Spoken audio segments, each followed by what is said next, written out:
In a small village surrounded by green fields and tall mountains, there lived a poor widow named Amina and her only son, Imran. Life had never been easy for them. Amina lost her husband when Imran was just 5 years old, and from that day onward, she became both a mother and a father. She worked tirelessly in the fields during the day and stitched clothes at night just to provide food and shelter for her son.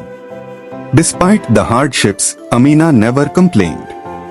She believed that her biggest wealth was her son's smile and his future.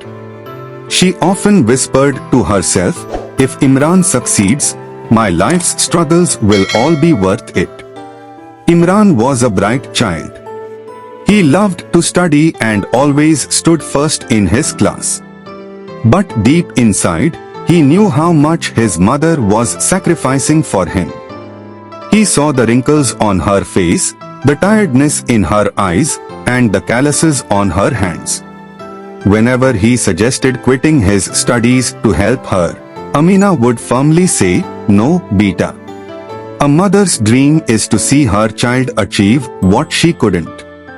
Promise me you will study hard and become someone great." Years passed, and Imran got admission to a well-known university in the city.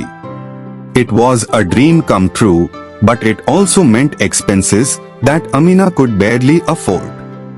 She sold the little jewelry she had, borrowed some money from neighbors, and sent her son to the city with tears in her eyes and prayers on her lips. In the city, life was different.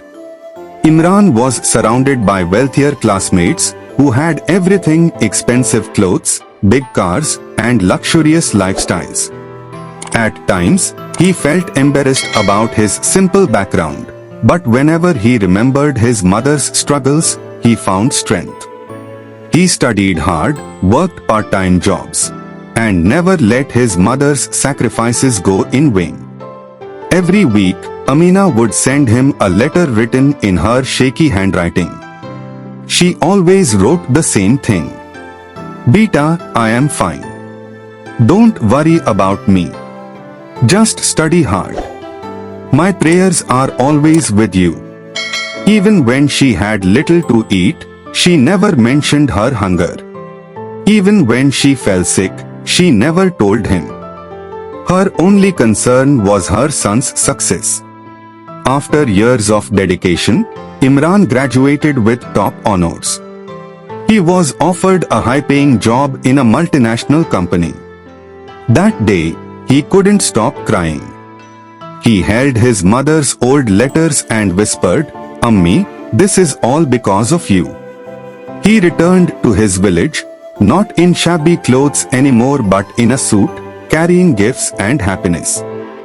The entire village celebrated his success, but the happiest person was Amina. Tears rolled down her cheeks as she hugged her son tightly. She kept saying, "Alhamdulillah. My son made me proud." With his first salary, Imran bought his mother a new house and hired help so she wouldn't have to work anymore. But Amina, humble as ever, said, "Beta, I don't need a palace. My biggest palace is your success." Time went on, and Imran's career flourished. He traveled abroad, met influential people, and became wealthy. Yet, he never forgot his roots. Whenever he faced difficulties, he would remember his mother's words and feel her prayers protecting him like a shield. But one day, while Imran was away on a business trip, he received a phone call. His mother had fallen seriously ill. Without wasting a second, he rushed back to his village. When he entered the small room, he saw her lying on the bed, weak and fragile, yet her eyes lit up when she saw him. She held his hand and said softly, "Beta, I don't have much time left.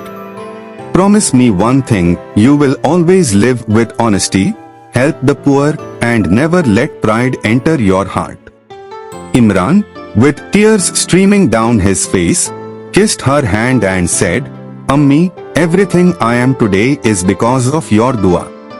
I promise I will live as you taught me. Amina smiled faintly, whispered a prayer, and closed her eyes forever. Imran felt as though his world had collapsed. The woman who gave him life, who sacrificed her own happiness for him, who was the source of his strength, was gone. But as he stood by her grave, he realized something profound. Though she was no longer with him physically, her dua, her prayers, and her teachings would always guide him. From that day onward, Imran devoted his life not just to his career but also to helping others. He built schools in his mother's name, supported poor children's education, and always remembered that behind every success was a mother's silent sacrifice. And whenever he achieved something new, he would look up at the sky and whisper, "This is for you, Ammi."